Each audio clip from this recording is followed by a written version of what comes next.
এবারে আমরা একের বইয়ের 135 পৃষ্ঠার একের দাগে 6 অঙ্কটা করছি। একের দাগে 6 উদাহরণ। এখানে বলা হয়েছে 10টি পেনের ক্রয় মূল্য 8টি পেনের বিক্রয় মূল্যের সমান। তাহলে 10টি পেন তুমি যত টাকায় কিনবে 8টি পেন সেই টাকায় তুমি বিক্রি করবে। তাহলে ধরি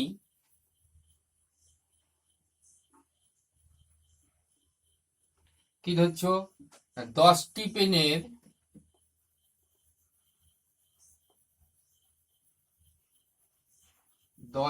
পেনের কেনা দাম অর্থাৎ ক্রয় মূল্য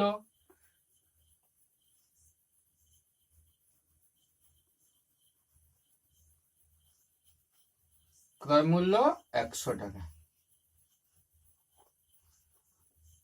10টি পেনের ক্রয় মূল্য 100 টাকা। তাহলে এই 10টি পেন আমরা বিক্রি করছি কত টাকায় সেটা আমার বার করা নেই। এখন 10টি পেনের ক্রয় মূল্য আছে, কেনা দাম আছে, এবং 8টি পেন বিক্রি করছি সেই টাকায়। তাহলে 8টি পেনের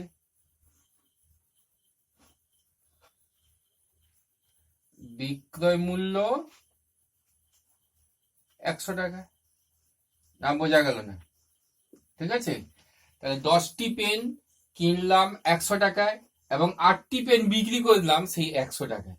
তাহলে আমি দেখি আমার হাতে 10টি পেন আছে, 10টি পেন বিক্রি করে আমি কত টাকা পাচ্ছি। তাহলে 8টি পেনের ঐকিক নিয়মে করব।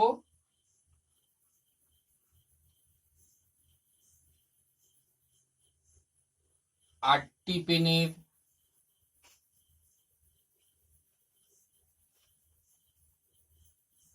ক্রয় মূল্য, না 8টি পেনে বিক্রি করেছো, 8টি পেনের বিক্রয় মূল্য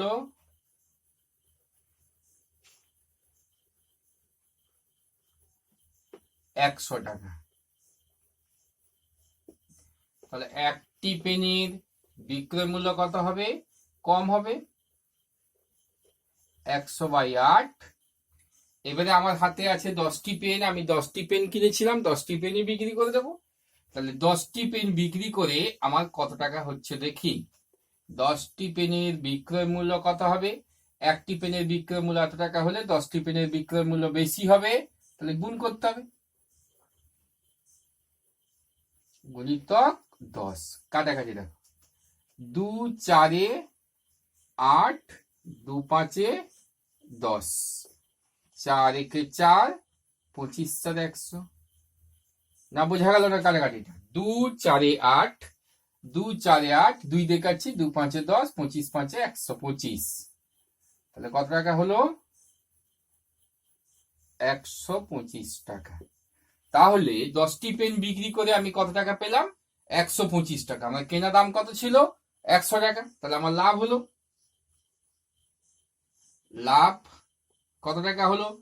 যেহেতু কেনা দাম বেশ কম, বিক্রি করা দাম বেশি, অর্থাৎ লাভ বিযুক্ত 125 বিযুক্ত 100 সমান 25 টাকা। শতকরা লাভের সূত্র পুট করব। এখানে ধরবে না, তাহলে আমি উপরেরটা মুছছি। তাহলে শতকরা লাভ আমরা হিসেব করব। তাহলে আমার এখন দাম আছে কত টাকা? 125 টাকা। লাভ আছে কত? 25 টাকা। এবারে শতকরা লাভ,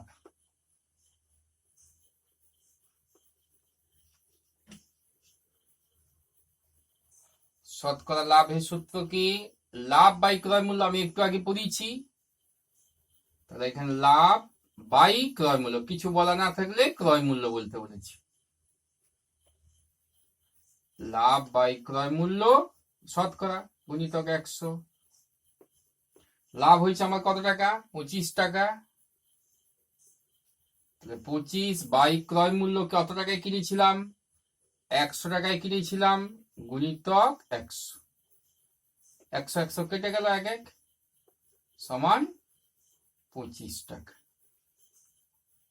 অর্থাৎ লাভ, আমি এখানে 25 টাকা লিখলাম কারণ এখানে শতকরা লিখেছি, এখানে শুধু লাভ লিখবো, লাভ কত পার্সেন্ট, 25%। তাহলে আমার লাভ কত হলো, 25% লাভ।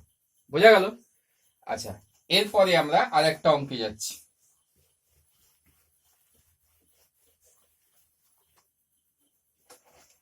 এরপরে বইয়ের আর একটা অঙ্কে যাচ্ছি। চলে এসো 138 পৃষ্ঠা 7 দাগের অঙ্ক। 138 পৃষ্ঠা 7 দাগের অঙ্ক। এটা অনুপাতে আছে অন্যরকম। তাহলে শ্রাবণী একটি শাড়ি বিক্রি করলো ও দেখলো ক্রয় মূল্য বিক্রয় মূল্যের অনুপাত 25:24। তাহলে ক্রয় মূল্য 7 দাগ।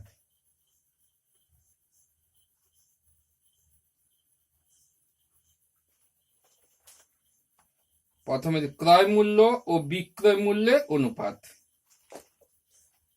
ক্রয় মূল্য ও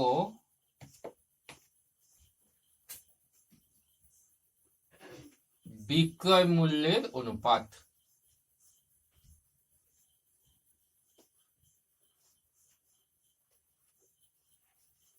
ক্রয় মূল্য বিক্রয় মূল্যের অনুপাত কত, 25:24।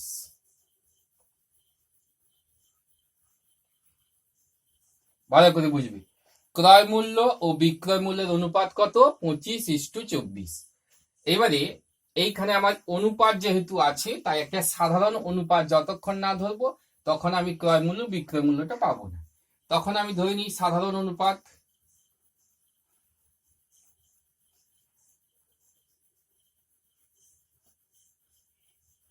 সাধারণ অনুপাত কত ধরলাম, এক্স। যখন এক্স ধরলাম তখন আমার ক্রয় মূল্য কত দাঁড়ালো, তখন আর অনুপাতটা উঠে গেল, তখন আমার ক্রয় মূল্য দাঁড়ালো 25x আর বিক্রয় মূল্য দাঁড়ালো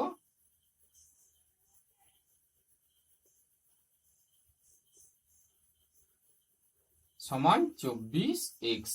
বোঝা গেল না, গেল না? বোঝা গেল?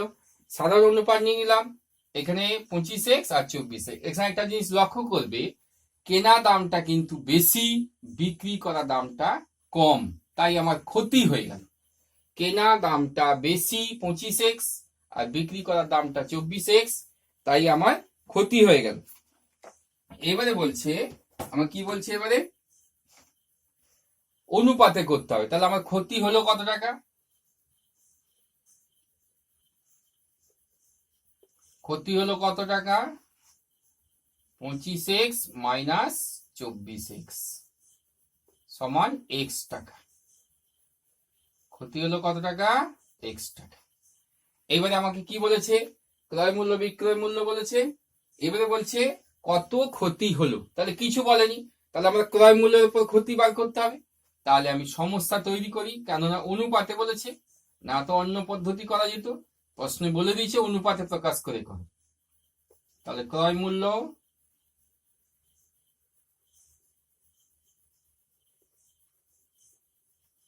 ক্রয় মূল্য কিসে, টাকায়। আর এখানে হচ্ছে ক্ষতি, সেটাও টাকায়।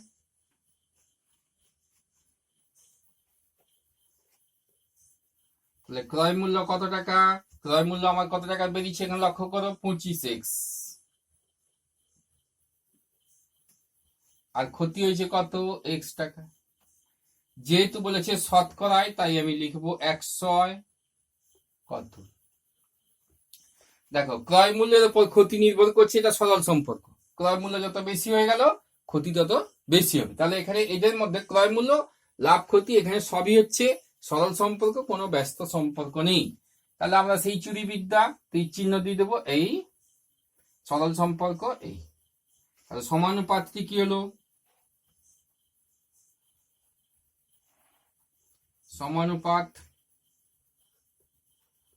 সমানুপাতটি কি হলো, এখান থেকে তাহলে শুরু করি। এখানে x আছে, আমি এখানে যে কোনো একটা ধরে নিলাম, এটা m ধরে নিলাম। তাহলে m is to x double is to কত হবে 100 ইস টু 25x। এবার সেই বন্ধু অঙ্ক, এটা একের সঙ্গে একটা আমার দরকার বন্ধু, তাহলে m ইজিক্যাল টু একের সঙ্গে কার বন্ধু 4-এর বন্ধু। আগে পড়েছি 7-8-এ একের সঙ্গে কার বন্ধু 4-এর বন্ধু, তাহলে 1 হলো।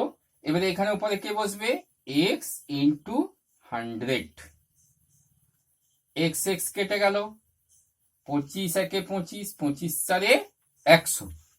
তাহলে কাটাকাটা বোঝা গেল না গেল নি? তাহলে m ইজিক্যাল টু কত হলো, সে বন্ধু অঙ্ক একের সঙ্গে 4-এর বন্ধু, তাহলে 4 নিচে থাকলো, 2 আর 3 উপরে থাকলো, এটা উপরে লিখবে সব সময়। তাহলে একের সঙ্গে 4-এর বন্ধু x কেটে গেল, 25 একে 25, 25 4-এ 100। তাহলে m সমান 4। এমটা কি, এমটা হচ্ছে 100 টাকায়। অতএব শতকরা ক্ষতি, বা শুধু ক্ষতি লিখে দিলেও হবে। ক্ষতি কত হলো, ক্ষতি হলো 4%। ক্ষতি হলো কত 4%, অতএব দিয়ে লিখে দেবে। এই অঙ্কগুলা উদাহরণে সব অঙ্ক করবে এবং তোমাদের হোয়াটসঅ্যাপে আমি পাঠিয়ে দিচ্ছি। 5 থেকে 10 অবধি অঙ্ক কোষে পাঠিয়ে দিচ্ছি। যারা যারা পারবে করবে, যারা পারবে না তারা সেই অঙ্ক কষাটা দেখবে এবং যতটা পারো না দেখে করার চেষ্টা করবে। চুরি কেউ করবে না, কারণ আমি থাকবো এখানে, তোমরা থাকবে সেখানে। এই চুরি ধরা চোর ধরা বড় অসুবিধা হবে, ঠিক আছে? তো সবাই এই অঙ্কগুলা করবে, দিলে আমি আবার পরের ক্লাসে আবার রবিবার আমি তোমাদের একটা ক্লাস পাঠাবো, দিলে সেইখানে আমি 10 থেকে বাকি অঙ্কগুলা বোঝাবো। তাহলে তোমাদের হোমওয়ার্ক কি থাকলো, এই যতগুলি উদাহরণ আছে সবগুলি তোমরা করবে এবং অনুশীলনী 5 থেকে 10 এই অঙ্কগুলা তোমরা করবে। এইগুলা করে যা যখন অসুবিধা হবে আমাকে সকাল 9টা থেকে 10টার মধ্যে, সকাল